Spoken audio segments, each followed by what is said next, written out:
शोबा तखस्सुस fill हदीस के मायनाज उस्ताद हजरत मौलाना अब्दुल्ला साहब मारूफी दामत बरकातुहुम आपके सामने और इंसानों का ये ठाटे मारता हुआ समंदर।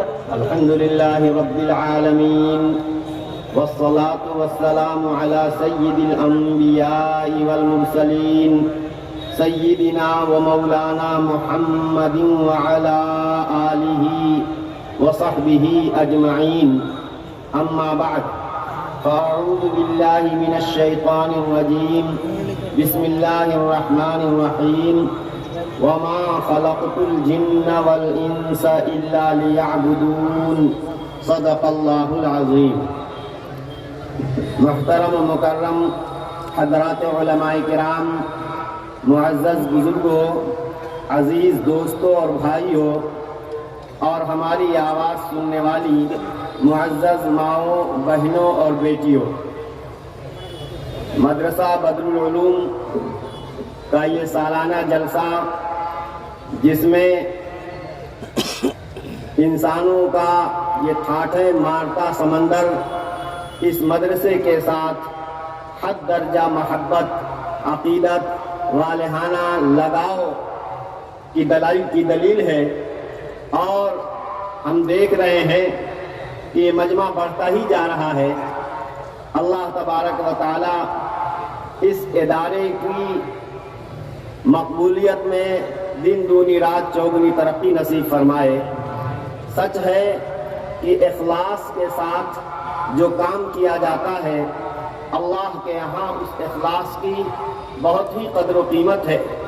एक अल्लाह के कामिल बंदे ने, जिनका नाम ही कामिल था, उन्होंने अल्लाह के भरोसे पर ये इदारा कायम किया और अनथक मेहनत करके बंदगाने खुदा को दीन का पैगाम पहुंचाने के लिए उन्होंने पूरी कोशिश की, और जिसका नतीजा हम सब के सामने है।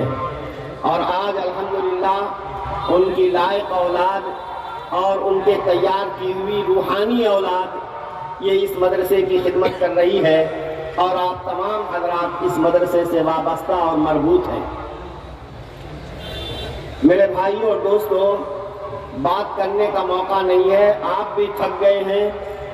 हजरत मौलाना आकिल साहब आपसे ज़्यादा थक गए हैं, और मैं भी बैठा बैठा थक गया हूँ।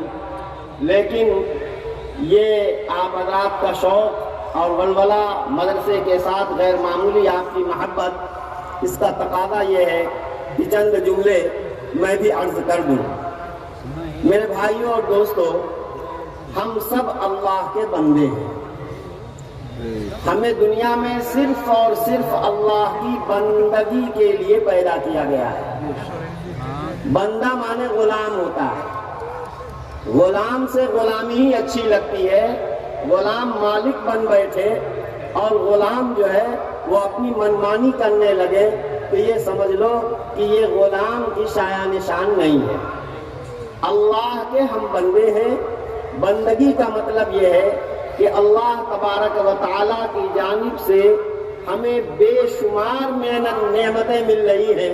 अल्लाह की जो नेमतें हमें मिले, हम उन पर अल्लाह का शुक्र अदा करें। और सही शुक्र ये है कि अल्लाह की नेमतों का सही इस्तेमाल करें, अलल्ले तलल्ले गलत इस्तेमाल करने से परहेज करें। बंदगी, जिस कदर हम बंदगी में कामिल होंगे, उतना ही हम अपने खालिक व मालिक की नज़र में चहीते, महबूब, पसंदीदा होंगे।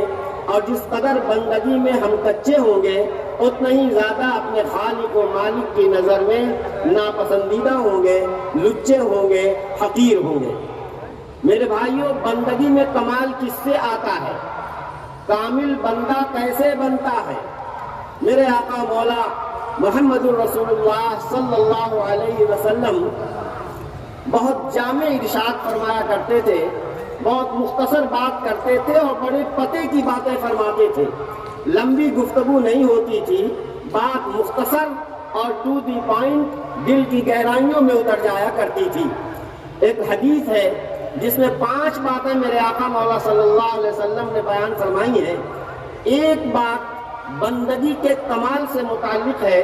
حضرت ابو ہریرہ رضی اللہ تعالی عنہ اس حدیث کے راوی ہیں، فرماتے ہیں کہ نبی کریم صلی اللہ تعالی علیہ وسلم نے ارشاد فرمایا، اتق المحارم تکن اعبد الناس۔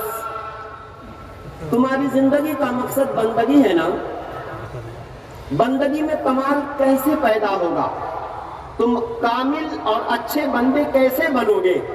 میرے آقا صلی اللہ علیہ وسلم قربان جائیے، دین کے بہت سے احکام، نماز، روزہ، حج، زکوٰۃ، ماں باپ کی خدمت، بہت سارے مسائل اور احکام ہیں، سب کو آقا صلی اللہ علیہ وسلم نے نظر انداز کرتے ہوئے ایک بات فرمائی، اور اسی بات میں سب کچھ آ گیا۔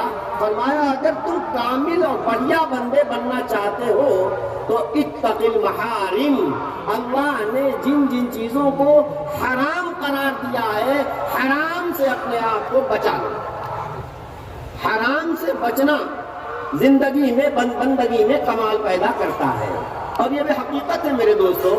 خدا نخواستہ آپ بیمار ہو، بیمار مریض کے پاس جاتا ہے، ڈاکٹر چیک اپ وغیرہ کر کے دوا لکھ دیتا ہے، اس کے بعد ایک لسٹ دیتا ہے کہ بھئی تمہاری بیماری کے لیے یہ چیزیں نقصان دہ ہیں۔ مریض عقل مند اگر ہوتا ہے، پرہیز کرتا ہے ڈاکٹر کے بتانے کے مطابق، تو دوا جو بھی ہو وہ سوٹ کرتی ہے اور جلدی شفا یاب ہو جاتا ہے۔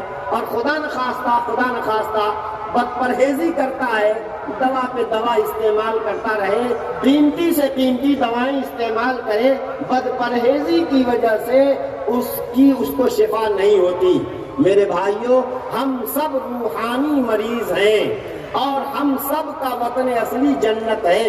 جنت میں پہنچنے کے لیے بڑی مضبوط درجے کی روحانیت چاہیے، اور اس روحانیت کو مضبوط کرنے کے لیے اللہ نے کچھ دوائیں، عبادتیں، کچھ احکام ہمیں عطا فرمائے ہیں، اور کچھ پرہیز ہمیں بتائے ہیں۔ وہ پرہیز وہی حرام ہیں۔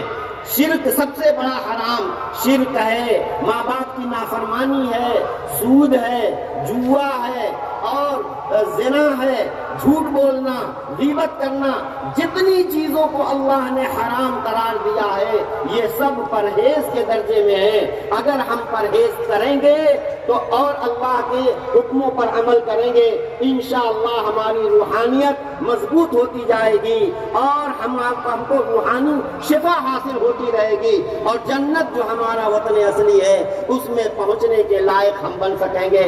اللہ سے دعا کریں کہ بندگی جو ہماری زندگی کا اصل مقصد ہے، اس مقصد میں اللہ ہمیں کمال عطا فرمائے، اور ایسا بندہ اللہ ہمیں بنا دے جیسا بندہ اللہ کو پسند ہے۔ وآخر دعوانا الحمدللہ رب العالمین۔ خیر الکلام ما قل و دل، نہایت مختصر الفاظ میں بہت قیمتی